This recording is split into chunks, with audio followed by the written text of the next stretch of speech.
Okay.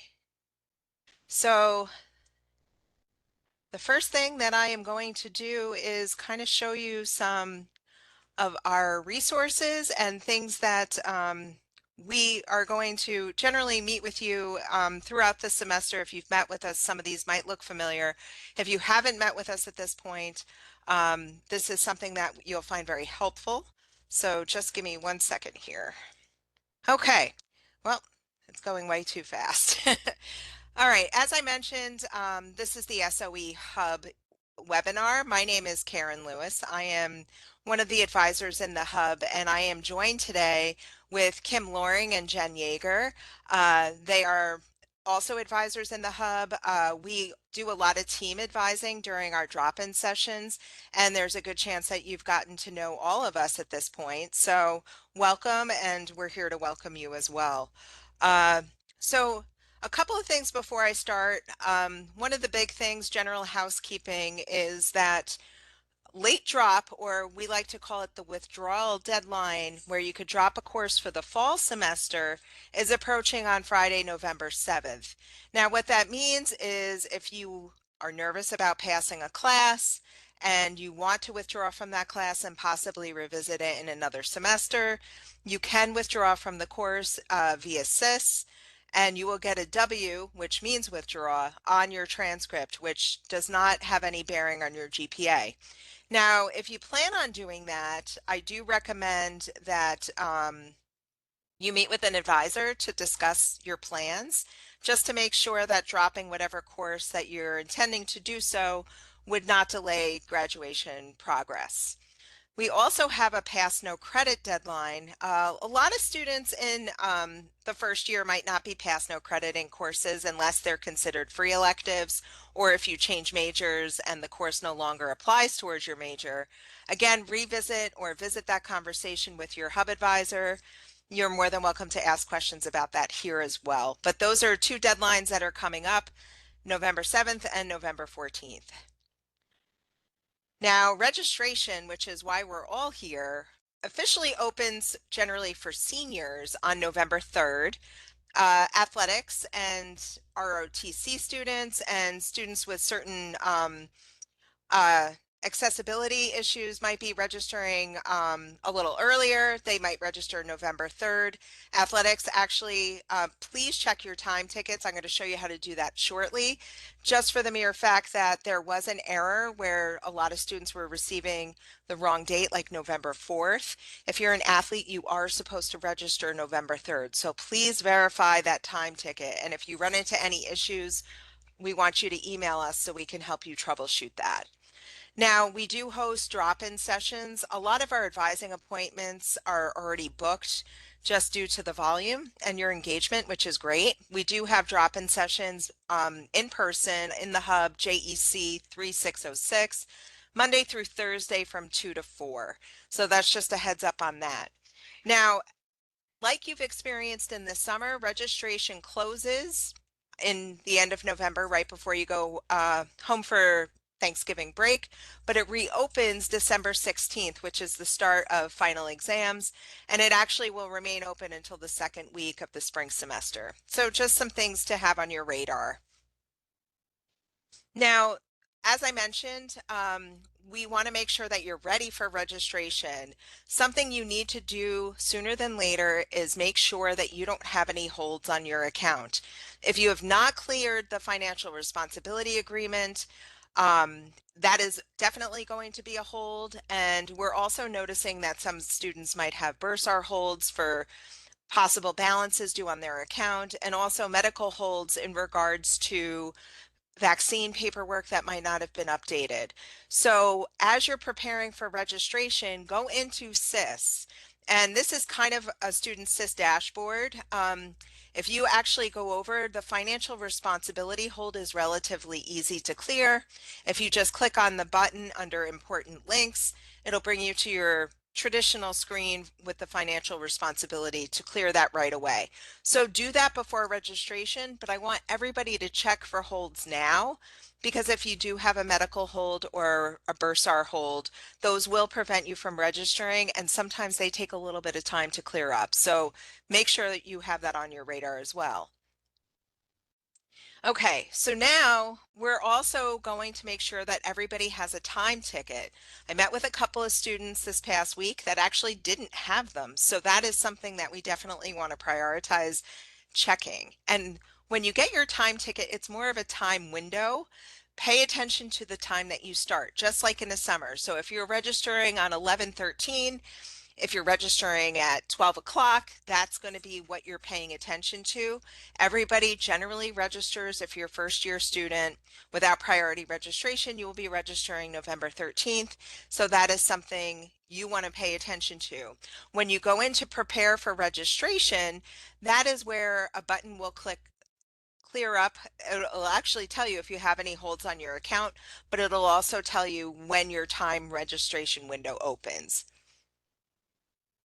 So now we're going to talk about the resources that we basically are going to use tonight to make sure that you're ready to register, and also what classes to choose. So this is something you can do independently. We do encourage students to connect with advisors for this, but at the same time, if you're well versed in your curriculum, which we're trying to empower you to be, you can do this on your own. There is no SAM hold for the fall semester. So that is something that you want to pay attention to as well, because in the spring, you're going to hear us kind of sending out numerous communications about a SAM hold, and there will be a hold on your account until you meet with us in spring. This doesn't apply for fall. Perhaps you might have heard otherwise, but we want to clear it up that there isn't a SAM hold for the fall, but we want to make sure that you know what you have to register for. So what we generally do is we encourage you to download the Excel template to begin your plan of study. I am going to show you exactly what that looks like right now. So I'm going to pull up. Actually, I have it on a previous here. This is our website. So if you have not been on our website, I encourage you to even Google SoE Hub RPI. You'll find it. It's the first thing that comes up. And what we're going to do is click on the class of 29. And then we're going to be in the midst of everything that you're going to need. Now we're going to bypass all of this information here and actually go to the registration checklist here. So how do I create my schedule for next semester? This is where you're going to find the class of 29 four-year templates. Now I have one pulled up. When you click on this, it takes you to a box folder that allows you to download it. If you have not accessed an Excel sheet, either through your advisor or downloading one yourself, make sure you do that, because this is what we're going to be starting is a four-year plan. Now, when you pull up the four-year plan, it defaults to home, but all of the majors that are listed are School of Engineering majors. So you can arrow over to find yours and pick whichever one you want to choose. For this, I'm going to pick a BMed here, and I'm going to show you as we're going through. So all of the courses that are required for the 4 years are actually loaded into your template here, okay? The thing that's nice about the Excel sheets is these things can move around. So for example, if you have AP credit for chemistry, you can simply remove chemistry from the fall semester and put it up into the AP category. So that is something that students do to kind of prioritize which credits they plan on using, and making sure that they run a list of the 32 max credits that they bring into RPI. Now, what you're going to want to do when you're creating your plan is make sure that you have all of the fall courses listed that are consistent with your current registration. So for example, if I had Calculus 1 credit through APs, I'm going to put that up here, and then I might have registered for Calculus 2. So when I do that, I would simply bring it over. Whoops, excuse me one second. Cut Calc 2 and bring it over, and then I bring everything over as I've registered. So if I'm registered for all of these courses, I generally would make sure that I have them in the appropriate space. Now it's going to leave you some classes that are showing for the next semester. So you have molecular bio, processes, and a Haas. And then you can go down to fall and say, okay, well, I know I used math, so I might bring multivariate or differential equations up. And generally that's what I'm going to do and bring it over. And this is kind of how your plan falls into place. So when you do these things, you're going to want to be cognizant of prerequisites, which you can find in the catalog, which I'll show you in a minute. But now, as I move things around, I move physics up since I took physics 1 in the fall. I'll take physics 2 in the spring. And now I have multivar and Haas, and I have all the courses that I need to register for. So that is generally how we recommend you do your planning. We use the spreadsheet to kind of update everything, and then you bring it over. Now, once you do that, you also will be using Quacks. Now, I just created a little schedule in here. As you guys have been familiar with Quacks because we used it over the summer, the biggest thing I want to point out to you with this thing is that spring of 2026 is what you're going to be using. Now, we've talked because we've met with a bunch of students that actually it couldn't be updated to spring 26. It was only reflecting fall. You basically have to chop off the end and kind of start from anew in order to refresh the screen to bring it up to spring of 26 if you're running into issues with that. So again, you have your schedule, and once you finalize your schedule, your course registration numbers are at the bottom as they usually are, and they're ready for you to actually register for your courses. So now as we go back, I'm going to go back into my screen here. We talked about your plan of study and your curriculum, and also we talked about Quacks. Now with the new SIS platform, this is all new for all of us. We did manage to get some students to give us some screenshots so we could share with you what the registration process is going to look like.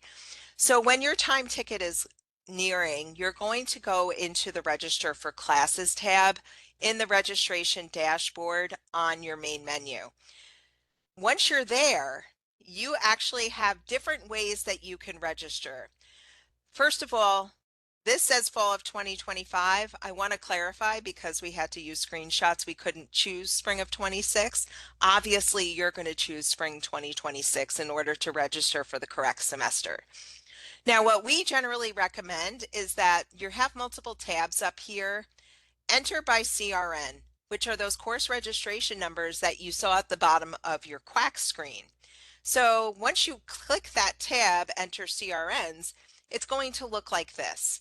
So you can actually copy and paste your CRN just like you have done previously by clicking on Quacks, bringing it over here. And instead of hitting submit changes, you're going to hit add to summary. And then to add multiple CRNs, you're actually just going to hit the add another CRN, and you'll do that right through your registration process.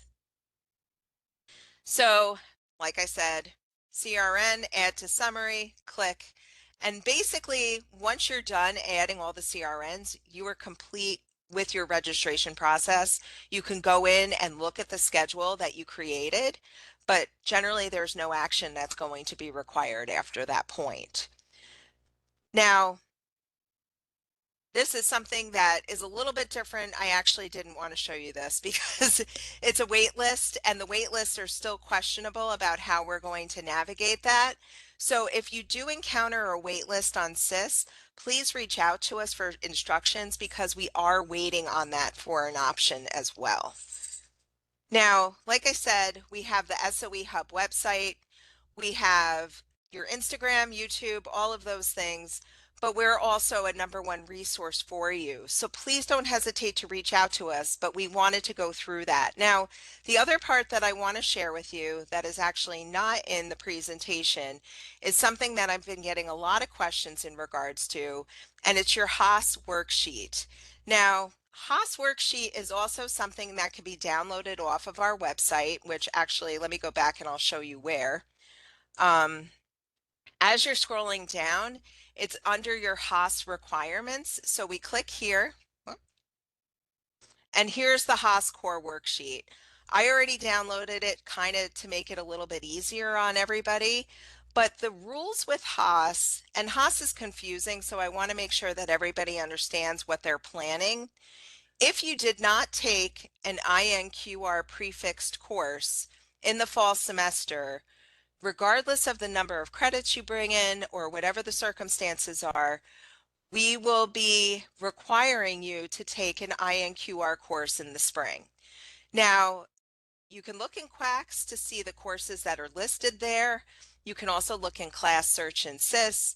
Inquiry courses are not quite as numerous in the spring semester as they were in fall, but prioritize taking one of those because it is a graduation requirement.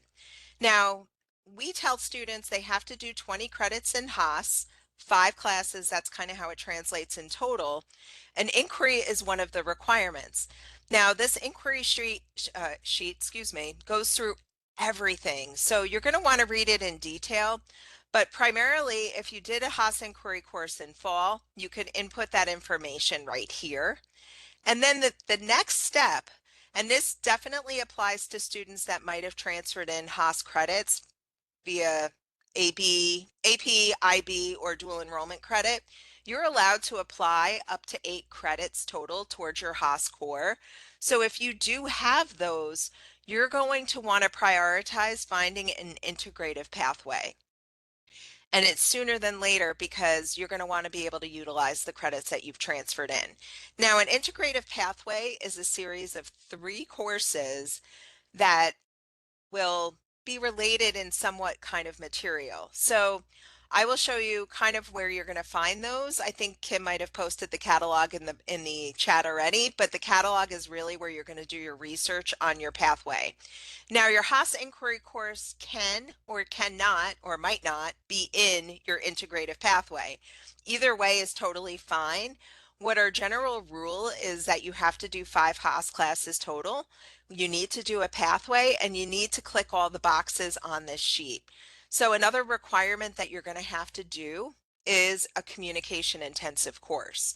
Now, some students might have taken a Haas inquiry course or another Haas class in the fall semester that was also deemed communication intensive. If that's the case, like for example, I know some students were taking sustainability debates. That class is a Haas inquiry. It's also communication intensive. So if that's the case, you write Haas inquiry 1240, sustainability debates, and then under communication intensive, you can also put that same course. Now, if you are doing the sustainability pathway, you could also write sustainability pathway under your pathway and put sustainability debates in the third spot here as the first course in your pathway. Now, you also are required to do a 4,000 level course. A lot of students will find 4,000 options in their pathway. So that is something that would also count. You could double dip it. So that means a 4,000 can count as one of your pathway courses, and it would also count as one of your 4,000 requirement. And then lastly, all of the courses that you end up taking that apply towards Haas will actually be listed at the bottom. So when you're reconciling your Haas requirements, it becomes very clear. Now, I know a student asked about how to determine if a Haas class is communication intensive. One of the easiest ways, you can look in SIS under class search. And also, if you click on your actual quacks, you're going to see communication intensive under the courses that are listed as such. So that is where you're going to kind of want to pay attention. Now, the other place that I wanted to bring up to your attention is our academic calendar.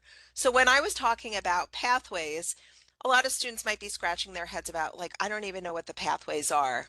Like I said, they're a series of 3 courses and you can find them listed in our catalog. The most important thing you want to pay attention to is that you're actually looking at the 2025-2026 catalog to make sure that you're in your correct year. If you Google this information, you might find something from 2017. Guess what? It might not be relevant. You might not graduate. So pay attention to the catalog. On the menu on the left, programs, and then we have to scroll. If you're interested in all of these, you're more than welcome to look. This is where I hang out. As you're going to see, a lot of these are already highlighted because we've looked at them. So as I was mentioning the sustainability pathway as an example, if you click on it, it's basically telling you what the requirements are for this pathway. So students have to take a 1000 level. I know that Century of Environmental Thought and Science, Tech, and Society are both offered this spring. So if you wanted to start this pathway and you're like, oh, that sounds good, take one of those two classes to begin the pathway. And then it says you have to take this course, and then you would finish it up with a 4000 level. So it kind of works out in your favor for the simple fact that it actually will fulfill the 4000 requirement without you even really thinking about it. Now, if you keep scrolling to the bottom of each of the pathways, if there is a compatible minor with the pathway that you're pursuing, it will be listed at the bottom. So if we click on that, it'll bring you to the minor requirements. So again, you have a list of these courses. You have to do environment and society, but instead of just choosing one course to finish up the pathway, you would actually do two courses to finish the minor. So a lot of times Haas pathways can easily evolve into a minor. So with a little bit of research on your part, you can kind of look and see what's interesting to you and also if it actually fulfills the minor requirements. Now, usually, if you are transferring Haas courses in from AP, they come in as elective credits. So like you might see a WRIT 1000 elective or an STSO 1000 elective. Those courses can count towards the core of Haas, but they do not count as pathway courses. If you look at any of these pathways, like even econ, you're going to see that named courses are listed, not electives. Now, if you did transfer in Econ 1200, which some students have through AP, that can be part of the pathway. So that you just have to kind of dive into the details of what the actual catalog says. So again, going back to your Haas pathway information, you're going to want to populate this. This is something that we really encourage students to do as part of their 4-year plan, and also to meet with us during the spring when you have your SAM meeting, because it makes it much easier for you to understand your requirements, to do it step by step, and it also allows us to reconcile to make sure that you're doing everything you need to do to graduate quite easier. And when you move on after freshman year, you will be meeting with a faculty advisor who might not be as clear. They're really good at research and their curricular requirements, but Haas is a little bit less understood by faculty in general. If you understand what your Haas requirements are, you're going to make those faculty advisor meetings much smoother. Okay, so I'm going to stop sharing. I know we had a bunch of questions, and if there's anything that I can answer, do we have questions pending or were they answered at this point? Where are we at? It was brought up that some students don't have the selection for spring of 26 to look at their time ticket. So I know Okay. you said you ran into that before, so we might have to look further into that for the students. Okay, so generally what I've been doing is if you do have that kind of situation coming up, I would recommend that you either, if you are meeting with one of us and have us as a dedicated advisor, just shoot us an email to let us know, and we can actually put in a request through the registrar in a batch for you just to make sure that everybody has their appropriate time tickets. So you should be able to see them, but if you can't, just let us know and we'll navigate that with you. Um, what else is going on? What other questions do we have? We got the question about how do you know if a class is communication intensive? And then can a pathway class also cover communication intensive class? Yes and yes. So I kind of showed you on Quacks where to find that. I can also show you on SIS. Our screens are a little bit different, but I will show you because I think you have a class search function as well. So I will share my screen. Just let me get into it quickly and I'll be able to show you how to see the attributes in SIS. Because the other thing that comes up too, sometimes with Haas classes in particular, they have a tendency to major restrict. So if that is the case, being able to view that ahead of time is always helpful to kind of figure out exactly what you're looking at. So for us, we hit the class search button, and I think that you might actually be able to look at this kind of similarly. So we're going to look at spring of 26 and continue. I am just going to do an INQR as a prefix. I'm not going into the weeds with this because I want it really general. So if you click on Haas Inquiry and you search, now you have all of your classes listed here. I'm going to change it to 50 because I hate just looking at 10 on a page. But in the event that you are looking at a class, let's say, for example, Science, Tech, and Society, if you click on the actual title of the course, it tells you a little bit more information about the class. So you could do a course description. It's telling you exactly what the class is about. You could even see the syllabus. Well, I thought you could, but you can't. Attributes. That's where you're also going to see if it's a communication intensive course. So that's another option for you. It also lists that this is a Haas inquiry course. Both are requirements that you need to satisfy. So this does a lot for you. Now, restrictions are going to be listed. So for this in particular, it says that you are going to have to be a freshman. Now, for my friends who are actually sophomores by credit, meaning you transferred in the maximum 32 credits, you actually have sophomore status. So if you do want to take a Haas inquiry course, that is restricted to freshmen, which most of the Haas inquiry courses are, with the exception of Principles of Econ, you will actually need to contact the instructor to let them know that you are a sophomore by credit, and we can give you that information to kind of reach out and advocate yourself for an override. So that is basically what you're going to have to do. You're going to say, hi, my name is Karen Lewis. My RIN is this. I am a sophomore by credit. I am looking to get into Science Tech Society Section 2, CRN 37124. However, I am prevented from registering. Can you grant me an override? The faculty would be able to do that electronically if you give them your RIN, your full name, and the CRN of the course. And once they override you, you would be able to register for the class. So that is something that you're going to want to pay attention to, because if it does come up, it's a little bit more action on your part.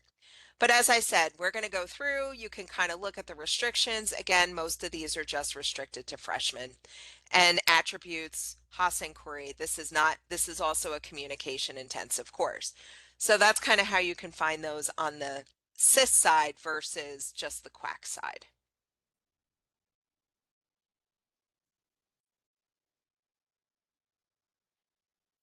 Okay. So we also have drop-in advising, communication pathway. Any other questions? If you guys are running into issues finding your time tickets, reach out to us directly. We could possibly drop in virtually to kind of troubleshoot it, or you can always submit a ticket to the registrar to have them clarify the process for you. Now, I can show you that quick since we're here. Um, where could you find your advisor? What is your major? If you want to type it in the chat, we can help.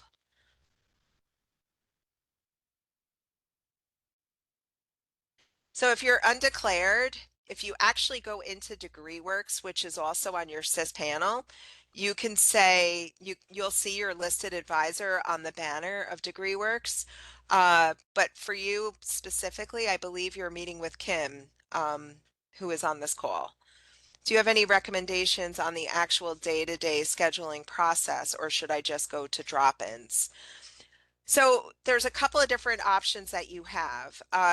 If you know the courses that you are already planning to take for spring, you really don't need to meet with us if you're confident in what you're doing. If you're following the template, that's perfectly fine. That will get you to graduate. If you do have questions about the classes that you're in or anything, you can definitely schedule a meeting with us. Most of us are pretty booked at this point, so drop-ins might be the only option. You can also I encourage students to email me their plans or any questions that they have, because I also feel like I can, kind of deal with things virtually for you if you don't want to have a meeting or if you can't get a meeting before your time registration window opens.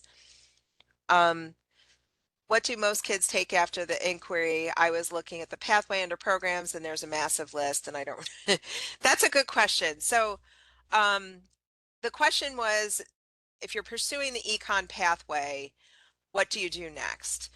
Uh, from what we've heard, and we would probably tell you this in one of our meetings, Professor Green teaches another class called Money and Banking. She teaches it very similarly in the format that Principles of Economics is taught. A lot of students actually opt to take that because they like her teaching style and the flexibility she offers. But really, read those course and descriptions because it's up to you depending on what you want to take. Now, one thing noted, if you do plan to do the econ minor, which is 4 courses versus the 3, um, Principles of Econ is a requirement, but also microeconomics, which is Econ 2010, is also a requirement for the minor. It doesn't matter what order you could take, but at some point you would have to take micro. So that's another thing you can kind of start with if you wanted to.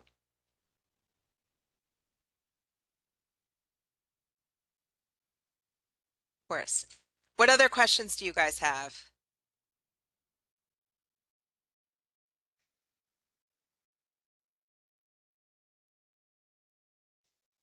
If I'm taking Intro to Formal Logic and Intro to Philosophy this semester, can I take an inquiry course in spring out of philosophy and get 12 credits for the philosophy minor?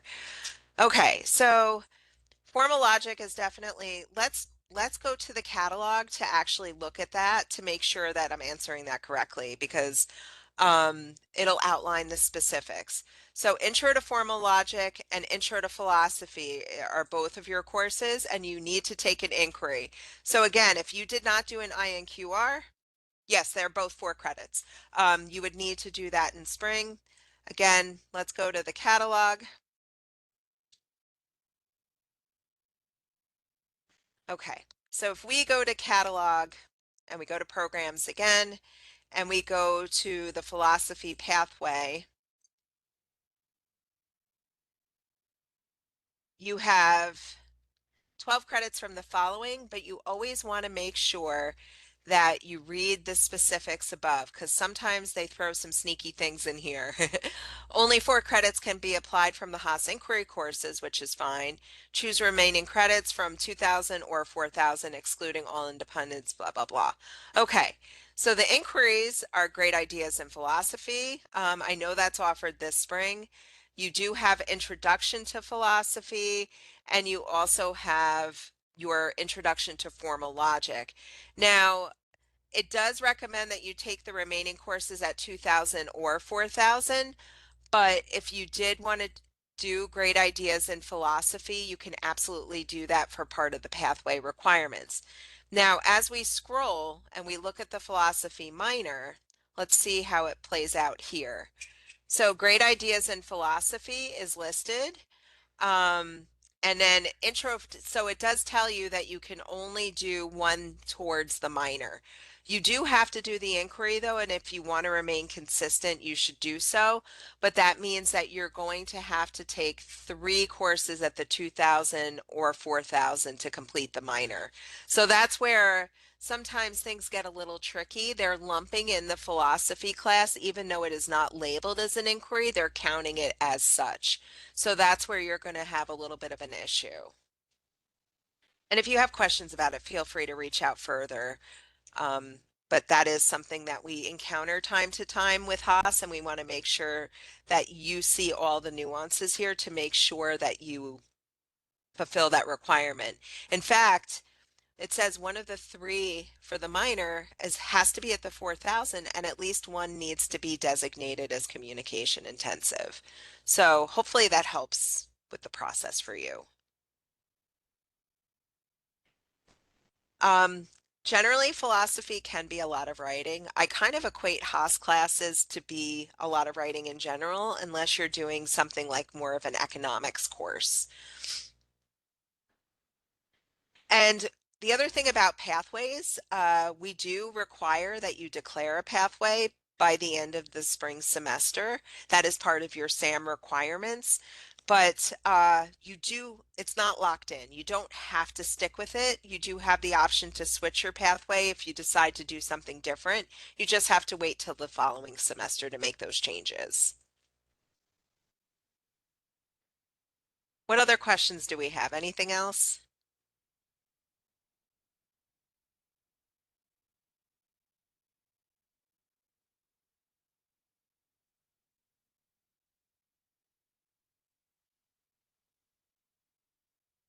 Okay, for now I'm going to hit stop on the recording button.